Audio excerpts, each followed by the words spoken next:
Have you ever known a totally spoiled brat? They never listen to anyone. They help themselves to things that don't belong to them. Here's one tale that shows us how selfishness can lead to danger. Goldilocks and the Three Dinosaurs by Mo Willems. Once upon a time, there were three dinosaurs. Papa Dinosaur, great.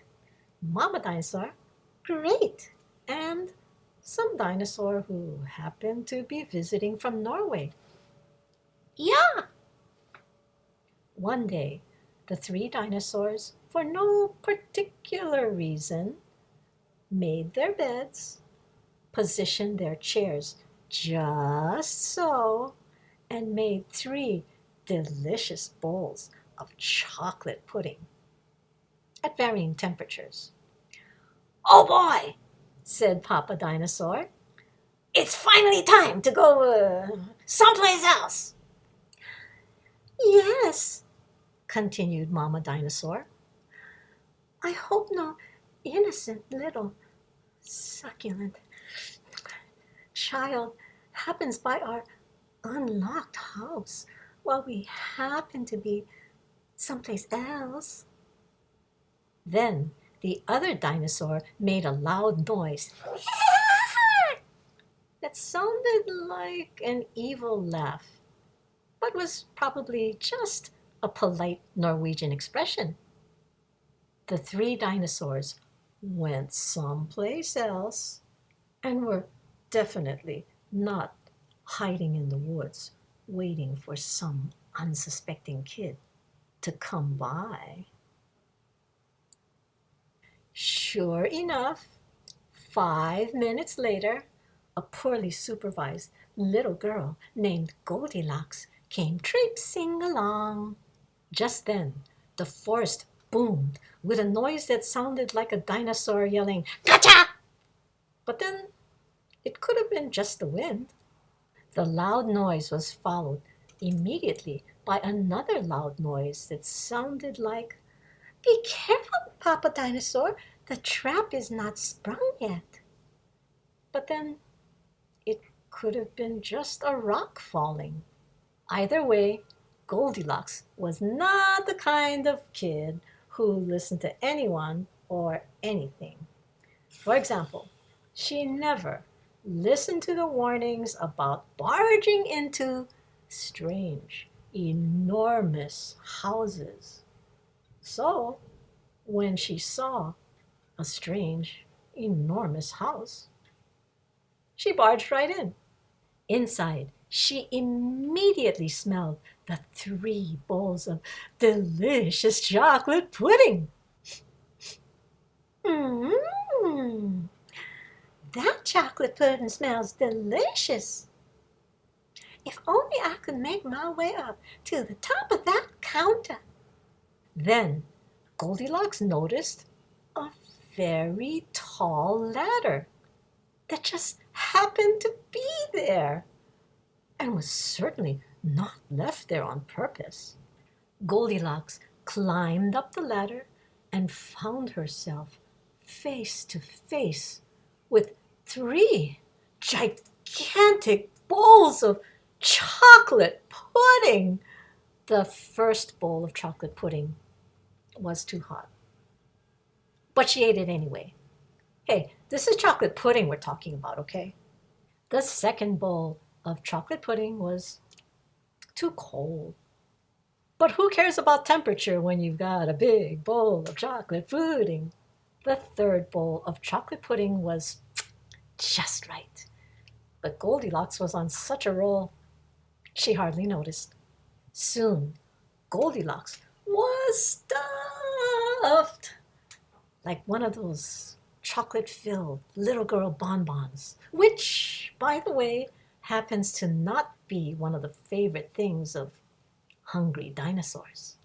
Tired and groggy, Goldilocks noticed 3 chairs in the living room, so she climbed down the ladder and walked out of the kitchen. The first chair was too tall. The second chair was too tall. But the third chair was too tall. Goldilocks wasn't about to climb that high just to sit in some chair. So she hiked to the bedroom.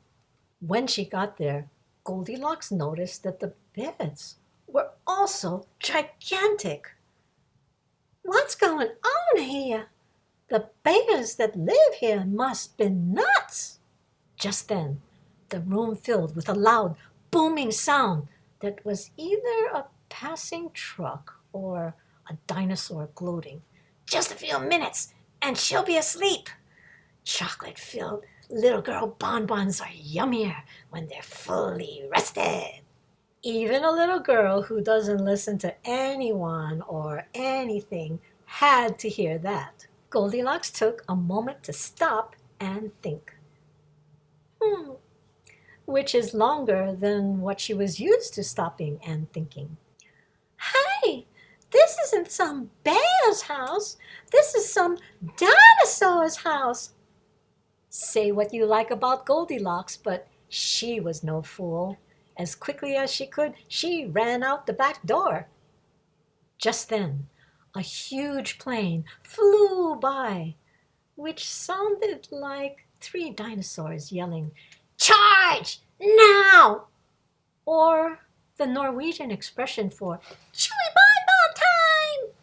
Suddenly, and completely coincidentally, the 3 dinosaurs rushed through the front door. But they were too late. Goldilocks was gone, and all that was left in the house were 3 disappointed dinosaurs. And the moral is, if you find yourself in the wrong story, leave. And the moral for the dinosaurs is, lock the back door.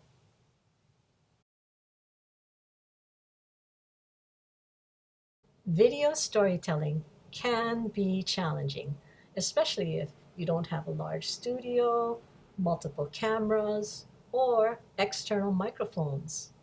But there are things you can do with just one camera and a lot of imagination. Today, I'm going to concentrate on the visual variety side. If you're trying to entertain the audience, you have to include surprise elements. For example, I hope you enjoyed the gotcha from Papa Dinosaur. You don't have to be unpredictable at every turn, but adding a little spice here and there is nice. Another important element is contrast. Having an expressive face is helpful, but beyond this, it's also important to show opposite ends of a spectrum.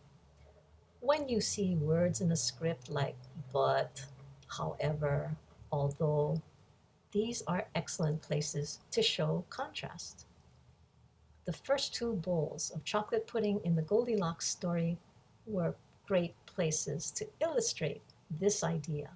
Lastly, if you mimic people or create characters from a script, remember to maintain their voices, postures, and focal points consistently. For example, Papa Dinosaur always speaks gruffly, shows his claws, and looks to his left. I hope this brief lesson helps you become a better video storyteller. Aloha!